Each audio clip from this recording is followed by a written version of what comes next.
శ్రీ నారా చంద్రబాబు నాయుడు గారికి ప్రత్యేకించి ఈరోజు ఒక హిస్టారిక్ డే. అసెంబ్లీలో కొన్ని దశాబ్దాల పోరాటం తర్వాత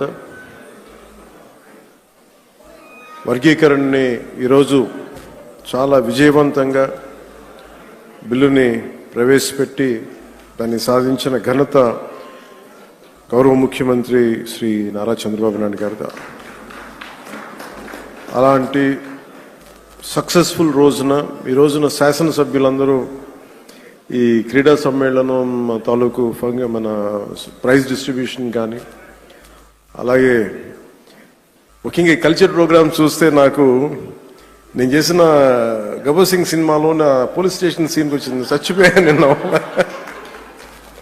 అంటే నేను ఎప్పుడు నా లైఫ్లో ఇన్ని దశాబ్దాలు అంటే మనకు కొంచెం మన అసెంబ్లీలో ఇన్ని దశాబ్దాలుగా ముఖ్యమంత్రి గారిని మన నారా చంద్రబాబు నాయుడు గారిని చూస్తున్నప్పుడు ఎప్పుడు ఆయన ముఖం ఇంత నవ్వుగా నేను నా జీవితంలో ఎప్పుడు ఎవరూ చూడలేదు. అసలు ఎప్పుడు అంటే అంటే నవ్వే పరిస్థితులు ఉండవు.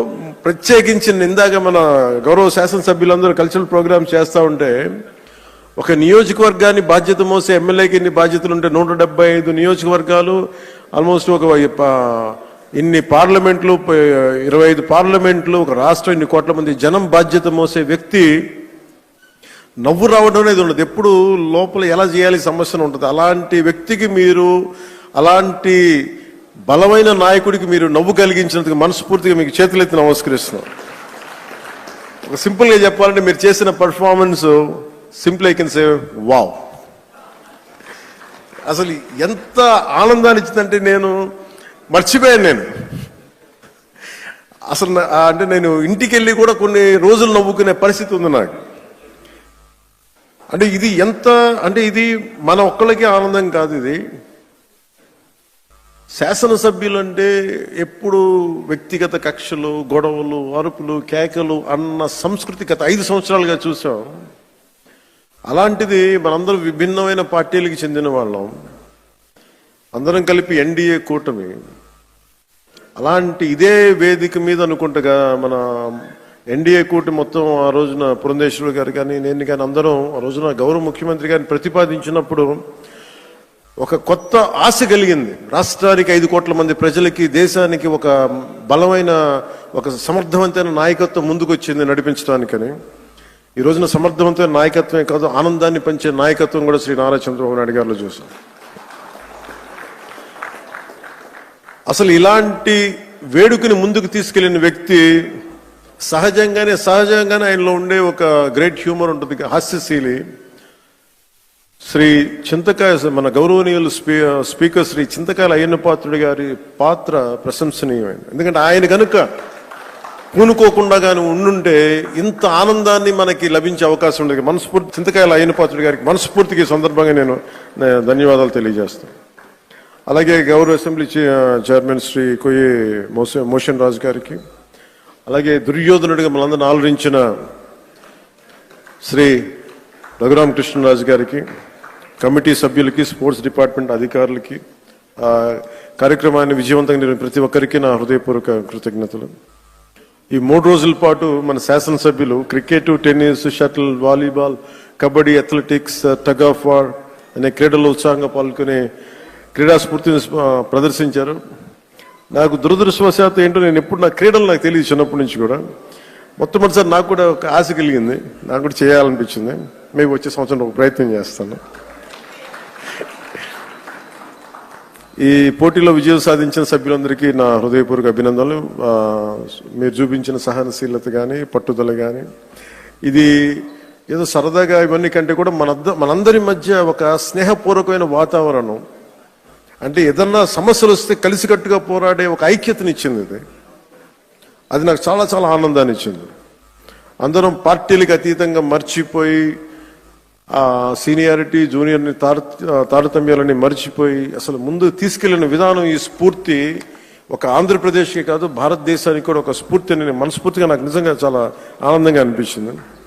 అలాగే దీన్ని ముందుకు తీసుకెళ్లిన ప్రతి అంశాన్ని ముఖ్యంగా ముందుకు తీసుకెళ్లిన ఎమ్మెల్యేస్ అందరికీ కూడా స్పోర్ట్స్ అథారిటీ ఆంధ్రప్రదేశ్ క్రీడా సాధికార సంస్థ ఈ కార్యక్రమాన్ని విజయవంతంగా అందించిన సహాయానికి నా హృదయపూర్వక కృతజ్ఞతలు తెలియజేస్తాను.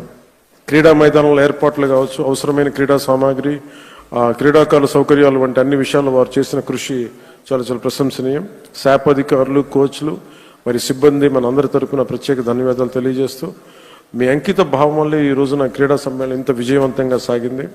ఈ సమ్మేళనాన్ని విజయవంతం చేసిన ప్రతి ఒక్కరికి నా మనస్ఫూర్తిగా అభినందనలు తెలియజేస్తూ, ఈ పోటీలో పాల్గొన్న ప్రతి ఒక్కరికి నా ప్రగాఢ అభినందనలు తెలియజేస్తూ, విజేతలకు మరొకమారు శుభాకాంక్షలు తెలియజేస్తూ, మనందరం ఈ స్ఫూర్తిని, ఈ ఆనందాన్ని ముందుకు తీసుకెళ్తూ ఈ ప్రజా సంక్షేమం కోసం, ఆంధ్రప్రదేశ్ అభివృద్ధి కోసం గౌరవ ముఖ్యమంత్రి గారి స్వర్ణాంధ్రప్రదేశ్ 2047 దిశగా అందరం అడుగులు వేయాలని, ఈ కనీసం నేను ప్రతిసారి పదే పదే చెప్తాను, ఈ ఆనందం కనీసం స్థిరత్వం ఇవ్వాల్సిన ఆనందం, కేవలం మనం ఈ రోజున ఆనందంగా ఉండటమే కాదు, ఈ ఆనందాన్ని వచ్చే కనీసం 1.5 దశాబ్దం పాటు మనందరం కృషి చేసి ముందుకు తీసుకెళ్తే తప్ప ఈ గాడి తప్పిన ఈ రాష్ట్రాన్ని గాడి పెట్టాలంటే కనీసం 15 సంవత్సరాలు కనీసం పనిచేయాలి. ఇది ప్రధానమంత్రి గారు 3వ ప్రధానమంత్రి అయ్యారు.